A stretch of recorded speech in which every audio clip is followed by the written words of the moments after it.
السلام علیکم۔ ایک حمد جو میں نے بہت عرصہ پہلے لکھی تھی، آج آپ حضرات کی گوش گزار کروں گا۔ میں اکثر سوچتا ہوں کہ اگر تجھ کو محبت ہے تو پھر یوں امتحانوں میں مجھے کیوں ڈال دیتا ہے، میرے جیسے ہی لوگوں سے مجھے کیوں آزماتا ہے، کبھی بے صبر کرتا ہے، کبھی مجھ کو رلاتا ہے، کبھی تو آزمائشوں میں مجھے یوں غرق کرتا ہے، میرے جینے کو میری زندگانی ترک کرتا ہے۔ میں اکثر سوچتا ہوں کہ اگر تجھ کو محبت ہے، میں اکثر سوچتا ہوں کہ اگر تجھ کو محبت ہے تو مجھ بے حال کو خوشحال پھر تو کیوں نہیں کرتا، میرے سارے قبیلے کے بہت کم ظرف لوگوں کو یہ سب کچھ بھول کر خوددار پھر تو کیوں نہیں کرتا۔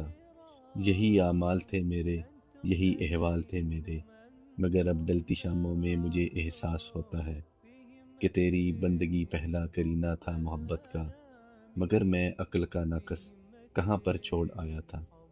نہ تجھ سے تو گلے کرتا تھا تیری اس محبت کے، مگر میں قربتوں کے زاویے سب توڑ آیا تھا۔ مگر اب ہاتھ خالی ہیں، میرے اعمال خالی ہیں، میرے اہل و عیال اب سب تیرے در کے سوالی ہیں۔ تجھے ہے واسطہ مالک تیری میری محبت کا، مجھے اب حسرت دنیا سے اب تو ماورا کر دے۔ ہو جب بھی تذکرہ تیرا کہیں اہل سخن میں بسمل ہوں معلن کے، مجھے تجھ سے محبت ہے۔ شکریہ، اللہ حافظ۔